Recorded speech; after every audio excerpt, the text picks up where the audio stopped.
Sang Sabda telah menjadi manusia dan tinggal di antara kita.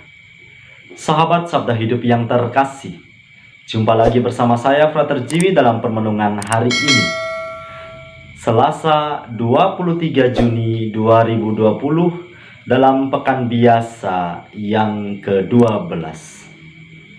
Permenungan kita pada hari ini diambil dari Injil Matius bab 7 ayat 6 dilanjutkan ayat 12 sampai ayat yang ke-14. Mari kita hening sejenak, kita mempersiapkan hati dan pikiran kita untuk mendengarkan dan merenungkan sabda Tuhan. Dalam nama Bapa dan Putra dan Roh Kudus. Amin. Semoga Tuhan beserta kita sekarang dan selama-lamanya. Inilah Injil Tuhan kita Yesus Kristus menurut Santo Matius. Dimuliakanlah Tuhan. Dalam khotbah di bukit, Yesus berkata, "Janganlah kamu memberikan barang yang kudus kepada anjing, dan janganlah kamu melemparkan mutiaramu kepada babi, supaya jangan diinjak-injak dengan kakinya, lalu babi itu berbalik mengoyak kamu. Segala sesuatu yang kamu kehendaki diperbuat orang kepadamu, perbuatlah demikian juga kepada mereka. Itulah isi seluruh hukum Taurat dan kitab para nabi.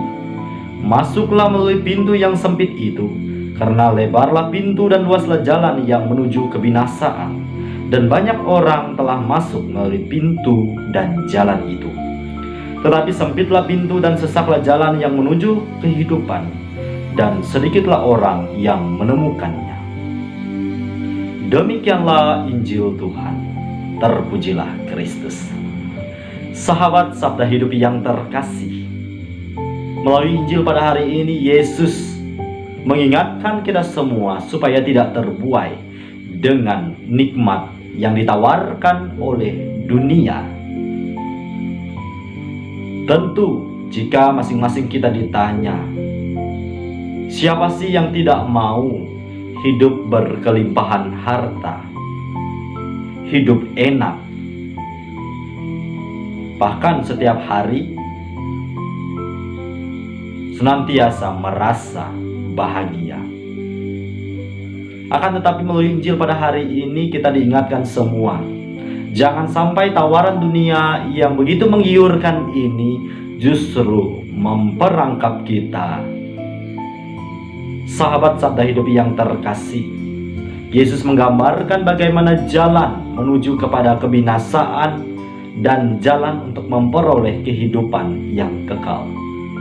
Digambarkan bahwa jalan menuju kepada kedewasaan amatlah lebar, mulus,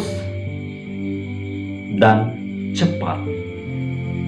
Sebaliknya jalan untuk memperoleh kehidupan yang kekal digambarkan begitu sempit. Mungkin kalau boleh kita refleksikan, layaknya jalan setapak, yang mana di sana kita harus menghadapi berbagai macam aneka tantangan. Kita harus menjumpai semak duri, bebatuan, jalan yang penuh dengan lika-liku, dan membutuhkan waktu yang lama dalam menempuhnya. Sahabat Sabda Hidup yang terkasih, dua jalan inilah yang setiap hari kiranya diperlihatkan kepada kita semua. Tergantung masing-masing dari kita mau memilih yang mana. Dalam praktek kehidupan setiap hari tentu praktis kita akan memilih jalan yang mulus, cepat.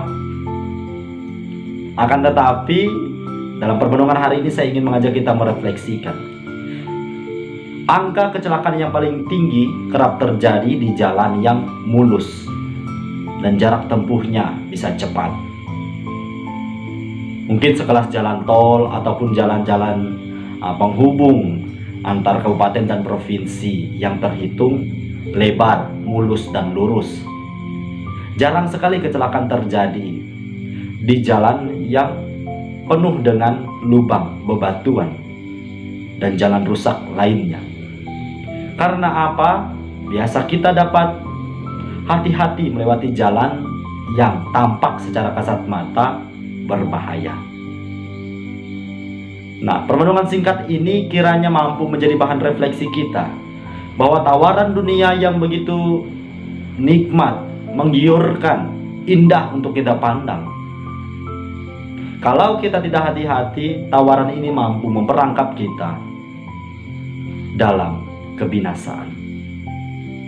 Maka manfaatkanlah waktu kehidupan kita yang ada saat ini untuk mampu melihat dengan mata hati yang jernih jalan mana yang Tuhan sediakan untuk aku tempuh.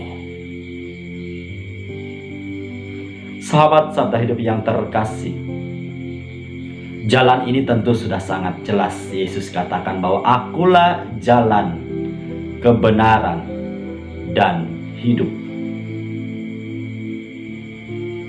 Seluruh ajaran Yesus kiranya mampu menjadi penerang bagi mata hati kita untuk melihat jalan yang Ia sediakan dan mampu menapaki jalan ini setiap hari.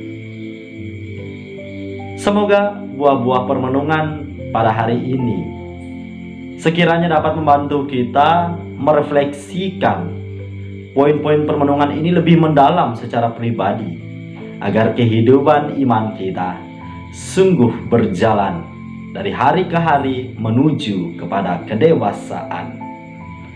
Selamat beraktivitas untuk kita semua. Salam sehat. Semoga Allah yang Maha Kuasa memberkati kita, melindungi kita terhadap dosa, dan mengantar kita ke hidup yang kekal. Dalam nama Bapa dan Putra dan Roh Kudus. Amin.